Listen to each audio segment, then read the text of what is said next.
Donc bonjour et bienvenue donc à cette journée. Alors je sais que c'est une journée qui est importante, je pense, pour vous. Vous allez pouvoir découvrir à la fois le monde de l'entreprise et puis tout ce que vous allez pouvoir faire, j'espère, puisque c'est un réseau et c'est important de pouvoir discuter. Moi, je vais vous parler un petit peu de ce qu'on fait nous chez Optis et puis de l'histoire. Alors, je vais juste poser une première question. Je voudrais juste voir. Alors, je vois pas bien parce qu'il y a un peu de lumière. Je voudrais juste voir qui a plus de 21 ans ici, là, dans la salle. Moi, je vais poser la question dans l'autre sens. Qui a moins de 21 ans? Ah, il y en a un. Donc, à 21 ans, j'ai monté ma société qui a donné Optis. Je ne vais pas rentrer dans les détails, mais voilà. Donc, j'étais encore étudiant quand j'ai décidé de monter la société avec des camarades de l'école. Et maintenant, je vais vous présenter un petit peu plus en détail le parcours avec, je dirais, comme objectif un petit peu le but de vous montrer à la fois l'importance de l'innovation et l'importance on va dire, de l'innovation dans la durée.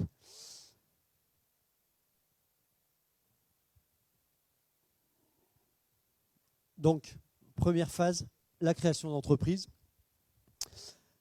Donc là, vous commencez par mettre une cravate, hein, puis vous commencez surtout par ouvrir un ordinateur. J'ai vu qu'il y en avait qui savaient faire ça. Donc c'est très bien, vous savez déjà les deux. Donc là, créer l'entreprise, en fait, c'est pas forcément très compliqué. C'est, je dirais, d'abord avoir envie de faire quelque chose, certainement une passion qui motive derrière, puis avoir envie d'offrir quelque chose d'innovant à des clients, bien sûr, puisque c'est eux sur lesquels il faut se focaliser. Donc, j'ai démarré, j'avais pas d'argent, hein, donc je précise. Donc déjà, ne cherchez pas d'excuses, on peut tous le faire. J'ai commencé par aller voir ma banque étudiant, et je lui ai demandé un prêt étudiant. Et j'ai acheté, en fait, j'ai acheté deux choses avec ça. J'ai acheté un instrument de musique, parce que je suis passionné de musique, mais ça, c'est pas ça qui m'a fait gagner de l'argent. Et j'ai acheté un ordinateur. Et donc cet ordinateur, c'est celui qui m'a permis de démarrer dans ma chambre d'étudiant et qui m'a permis de développer les premières lignes de code en me disant il y a quand même quelque chose à faire dans ce domaine-là. Donc en fait aujourd'hui, maintenant Optis, après, donc la création c'était en 89 pour Optis, 27 ans après précisément, on adresse, on a vendu 8100 licences à travers 50 pays. On a 14 partenariats actifs avec essentiellement des grands groupes, dont Nvidia, dont Dassault, dont HP, etc. On a également 230 collaborateurs. Donc aujourd'hui, l'an dernier, on était un peu moins de 200 personnes. On a passé le cap des 230. On devrait passer. L'objectif, grosso modo, c'est on double à peu près les effectifs tous les 3 ans. Donc c'est à peu près le rythme. Et puis, donc on a 2400 clients qui sont en fait des clients beaucoup dans l'automobile et dans beaucoup de domaines. Je vais vous parler bien sûr de ce qu'on fait. Et puis donc on a 3 centres de recherche, historiquement à Toulon, on est sur la Farled. Et puis ensuite on est allé racheter une première société sur Sophia Antipolis qui faisait un peu plus de réalité virtuelle, et puis une autre sur Aix-en-Provence pour ajouter l'acoustique et le son à la réalité virtuelle. On a toujours eu une dimension internationale, c'est-à-dire que ce qu'on a cherché à faire, en fait, si ça veut bien passer, parce que je ne suis pas arrivé, j'allais trop vite du coup, c'est à partir du moment où vous faites du logiciel, puisque notre métier c'est l'édition de logiciels, donc à partir du moment où vous faites du logiciel, ce qui est important c'est de vendre partout et en même temps, parce que si vous ne le faites pas, c'est les autres qui vont venir, qui vont prendre votre place. Donc immédiatement on a eu cette dimension, et aujourd'hui on a des filiales directement, donc c'est directement Optis qui s'est implanté, et on est présent en Angleterre, en Allemagne, en Chine, au Japon. Le Japon c'est notre pays numéro 1. Et puis aux USA, à Détroit, et plus récemment en Californie, parce que c'est là que se passe vraiment tout ce qui est réalité virtuelle et véhicules autonomes, qui sont des sujets sur lesquels on travaille. Donc nos domaines, c'est beaucoup l'automobile, avec des grands constructeurs comme Audi, Bentley, Ford, Toyota, Porsche, Ferrari. Donc c'est beaucoup de grands clients, de grands noms. Et puis c'est dans l'aéronautique, pareil, hein, je vais dire c'est Airbus, c'est Boeing, c'est Dassault Aviation, Embraer, et dans l'électronique, puisque ce qu'on fait, c'est des logiciels qui permettent en fait de prévoir tout ce qui est lumineux. Donc également dans le domaine de l'architecture, on intervient de l'éclairage et de l'architecture.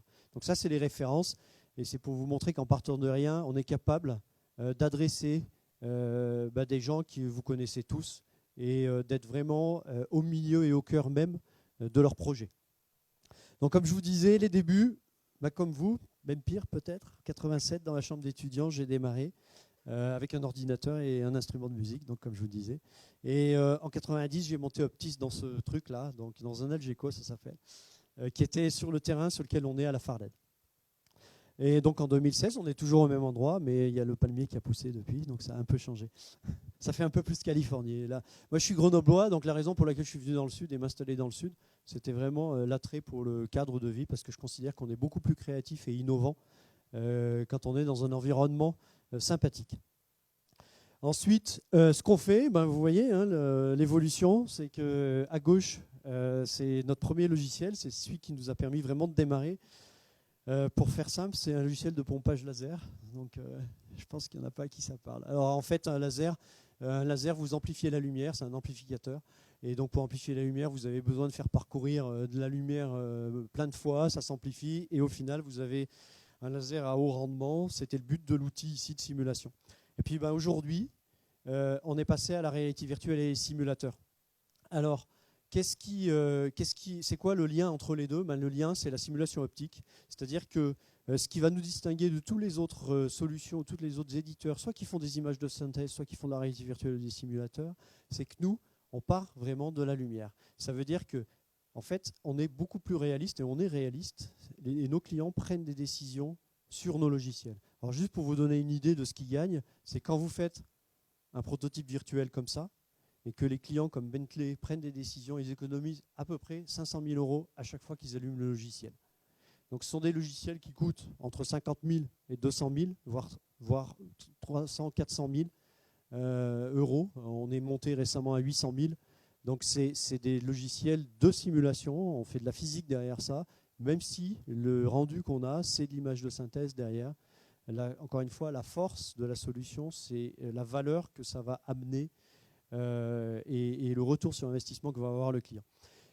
Donc l'important, c'est quoi ? C'est finalement, comme vous voyez, la société a complètement évolué, et c'est que vous soyez capable, et récemment un HoloLens, je veux dire, vous n'avez pas de fil, vous avez le truc, vous êtes devant tout le monde, et vous voyez des objets en plus des autres.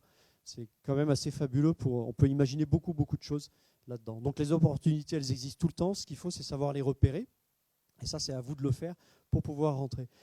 Et on peut innover partout. Nous, on travaille dans l'automobile avec l'image de synthèse, mais ça s'applique à l'aéronautique, on l'a vu tout à l'heure, à la high-tech, puisque la quasi-totalité des écrans, des iPhones, des projecteurs vidéo, des phares, parce que demain, un phare de voiture, ça va être un projecteur vidéo sur la route, juste pour vous montrer les mutations qui s'opèrent en ce moment dans ce domaine-là. Dans le domaine du lighting, puisque tout ce qui est éclairage a complètement muté, on était sur des ampoules, on est sur des LED, donc tout est à recommencer. Dans le domaine de l'architecture, on a travaillé avec Foster & Partners, avec Guéry. Guéry, c'est celui qui a fait le building de LVMH, la fondation Louis Vuitton, juste pour vous donner des noms.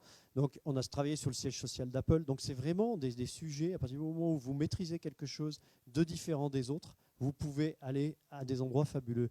Luxury, je peux lister des clients comme LVMH, je peux lister des clients comme Rolex, parce que à partir du moment où ce que vous voyez, c'est de la lumière, si vous savez simuler les effets de la lumière sur la matière, donc par exemple sur une montre, eh ben vous avez quelque chose, et ça va éviter le prototype virtuel. On a travaillé donc également dans des domaines comme ici, que je lise ici, l'énergie avec ITER, puisqu'on est sur des sujets de contrôle de fusion nucléaire, donc c'est, comme je vous dis, c'est très large. Et les opportunités, elles sont partout. Moi, j'étais à Paris mardi. Il y avait une remise de prix usine nouvelle, donc j'ai eu le prix de l'ingénieur manager de l'année, et il y avait des jeunes comme vous qui présentaient des projets, dont un par exemple qui est une trottinette chariot. Donc allez-y, quoi, parce que ce qui est important, je pense que c'est justement d'avoir sa propre vision des choses, et puis après, bien sûr, de se confronter au marché.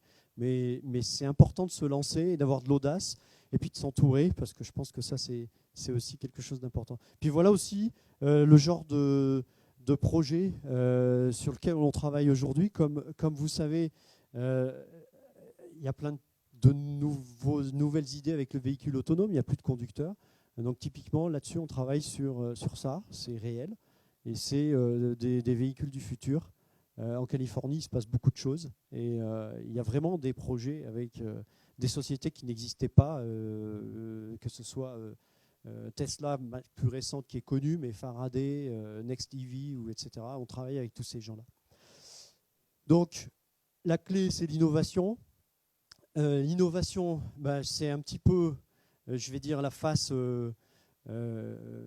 visible pour l'utilisateur, mais surtout, c'est beaucoup de travail, c'est beaucoup de motivation, et c'est un travail d'équipe. Ça, c'est fondamental. Vous ne pouvez pas tout savoir tout seul. Donc vraiment, si je peux vous donner un conseil, entourez-vous. Vous êtes très bon dans le côté numérique.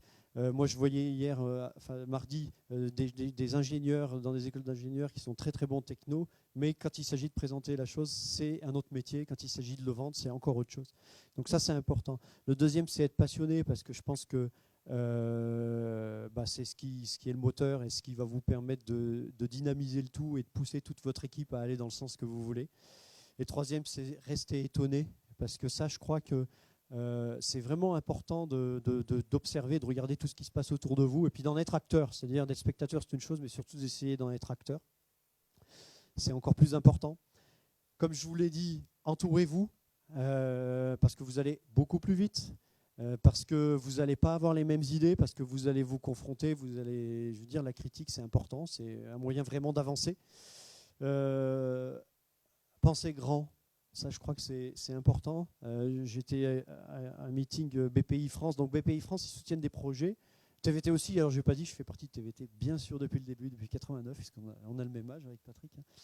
Et puis on soutient l'opéra, donc j'en profite. Donc pensez grand, parce que donc à la conférence BPI, disait, c'est le président de BPI qui disait, quand vous pensez à un projet multiplié par 10, les sociétés, quand j'ai créé la société, tous les concurrents, le milieu dans lequel j'évoluais, c'était des boîtes de 10, 20 personnes. On est 10 fois plus grand qu'eux. On ne fait plus du tout la même chose. C'est des sociétés qui existent encore, mais on a su transformer la vision et aller attraper des marchés beaucoup plus gros. Donc c'est important d'avoir un objectif de viser grand, parce que de toute façon, si vous restez petit, c'est toujours pareil, c'est encore plus dangereux que de grandir. Donc il faut à un moment donné choisir ce qu'on veut faire. Il faut muter aussi. C'est-à-dire que, comme vous avez vu, les logiciels que je faisais hier, c'était du calcul optique pour les télescopes, pour les microscopes, etc. Et aujourd'hui, c'est de la réalité virtuelle pour l'automobile. On calcule des phares, on calcule des head-up displays, donc tous les projecteurs tête haute. Donc on a gardé cette composante calcul optique sur une niche de marché, mais surtout on a cherché à la développer, à l'utiliser dans d'autres domaines. Donc la mutation, si vous pensez à Apple, vous pensez téléphone, moi je pense ordinateur. C'est juste la différence. Et s'ils n'avaient pas muté, ils seraient morts. Donc la mutation, elle est permanente, et en fait, finalement, ça revient à créer une entreprise en permanence. Vous êtes en train de remettre en cause et d'imaginer ce que vous pouvez vendre de nouveau. Et puis l'important, c'est de penser différent. C'est-à-dire que on n'est pas, et je pense qu'il est important de ne pas chercher à copier ce que font les autres. Ça n'a aucun intérêt, ils sont déjà là. Donc il y a une stratégie qui s'appelle, il y a un bouquin que je vous conseille qui s'appelle Blue Ocean Strategy, et qui vous explique que plutôt que jouer aux échecs contre vos concurrents, jouez donc au jeu de Go et appuyez-vous sur leurs faiblesses pour aller vous positionner différemment. Moi, ça a été vraiment, et c'est mon fil conducteur, j'ai découvert le livre après, mais ça a toujours été, j'ai toujours voulu faire différent. Ça ne m'intéresse pas de faire pareil. Alors, je vais m'inspirer de ce qui se fait dans les autres domaines. C'est-à-dire que moi, dans l'optique, je me suis inspiré de ce qui se faisait dans la musique informatique, parce que c'était un domaine sur lequel je me penchais beaucoup. Et du coup, on a développé des outils table de mixage dans la réalité virtuelle. Et ce qui fait notre force, par exemple, vous pouvez créer des ambiances lumineuses dans un véhicule virtuel. et vous jouez avec une table de mixage pour aller tuner l'ambiance lumineuse en virtuel. On est les seuls à pouvoir le faire. Et ça fait toute la valeur de l'offre. Donc penser différent, c'est important parce que c'est ce qui va vous faire démarquer de tous les autres. Et puis, il faut aussi sentir le potentiel. J'ai parlé d'Apple tout à l'heure avec la mutation sur le téléphone, mais c'est aussi le fait de penser différent. Le Segway, c'est un moyen de transport. Voilà. Et donc, quand les gens, il y avait Henry Ford qui disait, si j'avais demandé à mes clients ce qu'ils voulaient comme nouveau moyen de transport, ils auraient répondu un cheval plus rapide. Parce que parfois, vous n'avez pas l'information, c'est à vous d'imaginer pour les clients ce qui pourrait être de nouveau et comment vous pourriez en fait engendrer de l'innovation d'usage. Là, la réalité virtuelle qui est, je dirais, la troisième illustration. Je suis un petit peu plus rapide que ce que j'avais visé, mais c'est très bien. Ça vous permettra de finir plutôt. Donc, merci beaucoup. Et puis, je vous souhaite une excellente journée.